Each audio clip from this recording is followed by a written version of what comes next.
Pendant les missions, vous serez confronté à des obstacles tels que des bordures et des escaliers. Il est important de pratiquer dans un environnement contrôlé avant de les tenter lors d'une mission. Le châssis du T5 est étroit, qui lui permet de s'insérer dans des espaces restreints.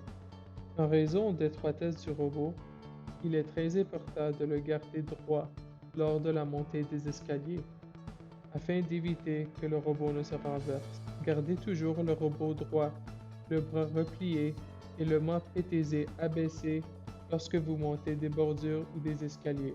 Pour monter des escaliers, la barre anti-bascule doit être fixée à l'arrière du robot.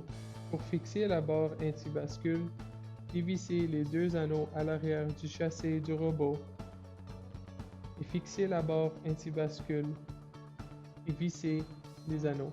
Pour monter des escaliers, approchez-vous de l'escalier en vitesse moyenne. Relâchez le joystick vers le haut sans aller trop vite.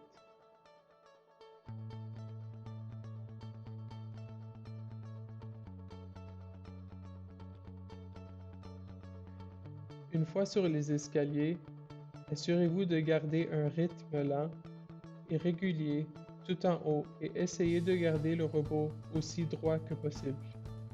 Si le robot va trop vite, il est plus susceptible de sauter d'un côté, ce qui fait tourner le robot et augmente les chances de renversement.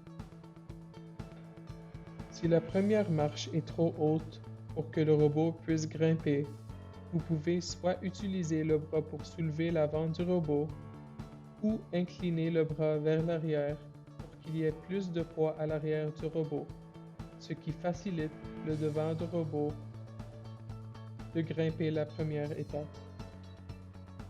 Pour utiliser la technique de levage, après avoir approché les escaliers, déployez le bras vers l'avant jusqu'à ce qu'il touche la deuxième étape et soulève suffisamment l'extrémité avant du robot pour que vous puissiez conduire le robot vers le haut.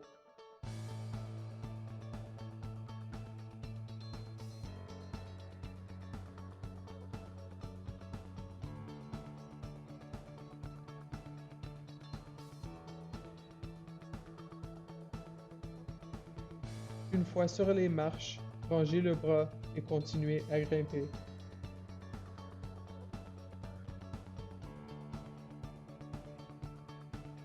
En relâchant le joystick, le robot redescendra lentement les escaliers.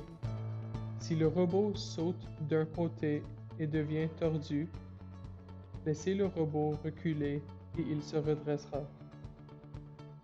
Si vous devez arrêter complètement pendant une montée d'escalier et appuyer sur le bouton de conduite pour engager les freins.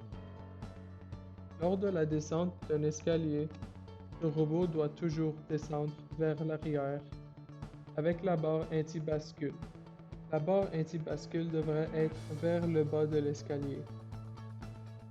Si le robot tente de descendre les escaliers vers l'avant, il bascule et se renverse.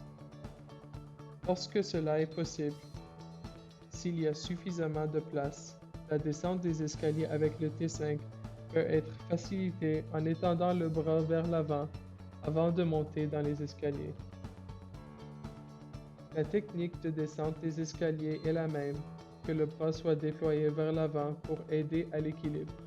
À l'aide de la caméra PTZ pour observer l'arrière de la chenille et la barre anti-bascule, conduisez le robot jusqu'à ce que l'arrière de la chenille soit aligné avec la deuxième marche sous l'atterrissage. À cette étape, le robot commencera à vaciller sur le bord et des très petits mouvements incrémentels en utilisant la technique d'appuiage lui permettront de basculer doucement sur les escaliers.